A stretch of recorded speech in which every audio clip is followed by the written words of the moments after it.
আরে সুলতান, এসো এসো, বসো। আমি বসতে আসিনি, আমি এসেছি তোমাকে প্রশ্ন করতে। কি প্রশ্ন?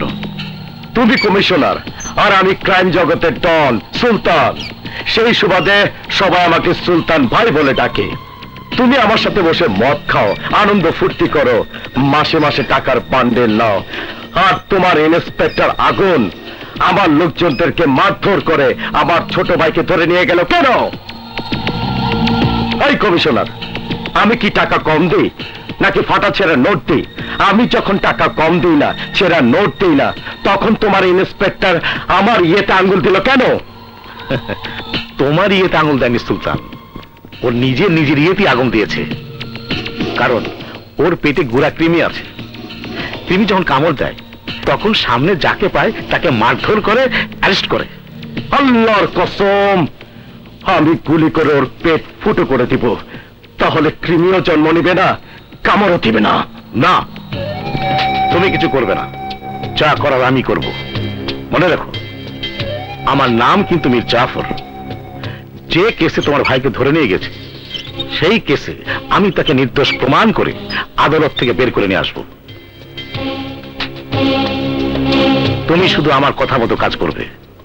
Order, order, order. Your honour, গত 2-3 দিন আগে কুসুম নামে একটি মেয়ে হাসপাতালে ডাক্তার মাসুদের চিকিৎসাধীন অবস্থায় মারা যায়।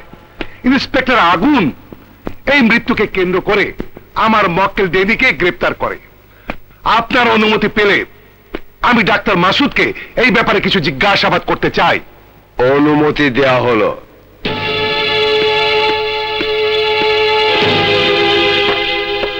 আচ্ছা ডাক্তার মাসুদ, কুসুমকে যখন হাসপাতালে আনা হয় তখন কি কুসুমের শরীরে কোন প্রকার আঘাতের চিহ্ন ছিল? না, কুসুমের শরীরে কোনো আঘাতের চিহ্ন ছিল না। মিথ্যে কথা মহামান্য আদালত, মিথ্যে কথা। ডক্টর মাসুদ মিথ্যে কথা বলছে। মহামান্য আদালত, ডাক্তার মাসুদকে জিজ্ঞাসাবাদে কোন প্রকার বিঘ্ন সৃষ্টি না করার জন্য আবেদন করছি। আবেদন মঞ্জুর করা হলো এবং একই সাথে ইন্সপেক্টর আগুনকে অনুমতি ছাড়া কথা না বলার জন্য সতর্ক করে দেয়া হলো। ধন্যবাদ মহামান্য আদালত। আচ্ছা ডাক্তার মাসুদ, পুলিশ রিপোর্টে উল্লেখ করা হয়েছে কুসুমের মৃত্যু আমার মক্কেল কর্তৃক শারীরিক নির্যাতনের কারণে হয়েছে, অথচ আপনি বলছেন কুসুমকে কোনো প্রকার শারীরিক নির্যাতন করা হয়নি। তাহলে মহামান্য আদালত এবং আমরা কোনটা বিশ্বাস করব?